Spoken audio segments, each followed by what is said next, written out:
Programang ito ay rated SPG. Striktong patnubay at gabay ng magulang ang kailangan. Maaaring may masiselang tema, lengguwahe, karahasan, sexual, horror o droga na hindi angkop sa mga bata. Dahil sa nalaman ni Annalyn na andun pala itong si Justine sa venue kung saan nila gagawin ang Christmas party, ay talagang tinawag niya dito kay Tita Giselle niya at sinabing aalis na pala si Justine papuntang US. Dito na din sinabi ni Giselle na alam niya at talagang hindi niya na makikita ang kanyang anak. Pero sinabi nga dito ni Annalyn ay talagang may chance pa na magkita sila at talagang masisilayan pa niya ang kanyang anak dahil andun sa venue itong si Justine.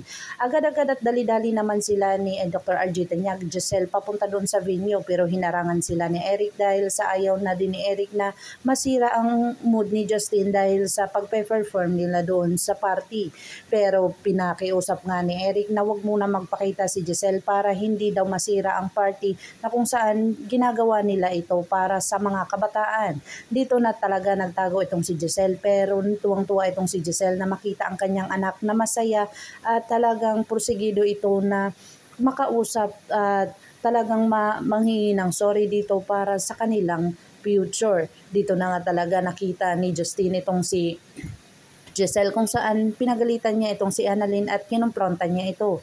Pero sinabi ni Annalyn ang katotohanan na talagang gusto lang ng kanyang ina na makita siya pero ito namang si Giselle ay talagang nagmakaawa na alis na lang daw siya para sa hihinahon ni Justine dito.